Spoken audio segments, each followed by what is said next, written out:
ಕೆರೆಗಳು ನುಂಗಾಕಿದಿರಿ, ರಾಜ್ ಕಾಲುವೆಗಳ ಮೇಲೆ ಏನು ಸರ್ಕಾರಿ ಶಾಲೆಗಳು ಕಟ್ಟಿದ್ದೀರಾ, ಸರ್ಕಾರಿ ಆಸ್ಪತ್ರೆಗಳು ಕಟ್ಟಿದ್ದೀರಾ, ದೇವಸ್ಥಾನಗಳ ನಿರ್ಮಾಣ ಆಗಿದ್ಯಾ, ಕುತ್ತಿಗೆ ಮೇಲೆ ನಿಂತ್ಕೊಂಡು ವಸೂಲಿ ಮಾಡ್ತೀರಿ ಪ್ರಾಪರ್ಟಿ ಟ್ಯಾಕ್ಸ್ ನ ಜನಗಳ ಹತ್ರ. ಉಪಮುಖ್ಯಮಂತ್ರಿಗಳು ಇವತ್ತೇನು ಬ್ರ್ಯಾಂಡ್ ಬೆಂಗಳೂರು, ಗ್ರೇಟರ್ ಬೆಂಗಳೂರು ಅಂತಕ್ಕಂಥದ್ದು ಪದೇ ಪದೇ ಚರ್ಚೆ ಮಾಡ್ತಾರೆ.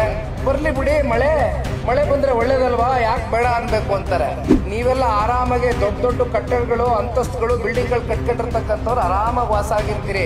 ಐಟಿ ಸೆಕ್ಟರ್ಗೆ, ಐಟಿಗೆ ಒಂದು ಟ್ಯಾಕ್ಸ್ ರಿಬೇಟ್ ಅಂದ್ರೆ ಒಂದು ಟ್ಯಾಕ್ಸ್ ಹಾಲಿಡೇ ಅಂತ ಏನು ಡಿಕ್ಲೇರ್ ಮಾಡಿದ್ರು 10 ವರ್ಷಗಳ ಕಾಲ, ಸನ್ಮಾನ್ಯ ದೇವೇಗೌಡರು ಸಾಹೇಬ್ ತಗೊಂಡಿರ್ತಕ್ಕಂಥ ಅಗ್ರೆಸಿವ್ ತೀರ್ಮಾನಗಳೇನಿದೆ ಈ ದೇಶದ ರಾಜ್ಯದ ಪೂರಕವಾದಂಥ ಅಭಿವೃದ್ಧಿಗೆ ನಿಜಕ್ಕೂ ಕೂಡ ರೋಮಾಂಚನ ಉಂಟಾಗ್ತದೆ. ರಾಜ್ಯದ ಮುಖ್ಯಮಂತ್ರಿಗಳು ಹೇಳಿದ್ದಾರೆ, ರಾಜಕಾಲುವೆಯನ್ನ ಯಾರಾದ್ರೂ ಅದನ್ನ ಕಬಳಿಸ್ಕೊಳ್ಳಿರ್ತಕ್ಕಂಥ ಪ್ರಕರಣಗಳು ಕಣ್ಣು ಮುಂದೆ ಬಂದ್ರೆ ಅದನ್ನ ತೆರವುಗೊಳಿಸ್ತಕ್ಕಂಥದಕ್ಕೆ ಮುಲಾಜ್ ನೋಡ್ದಿರಾ ನಾನು ತೀರ್ಮಾನ ತಗೊಳ್ತೀನಿ ಅಂತ ಹೇಳಿದ್ದಾರೆ.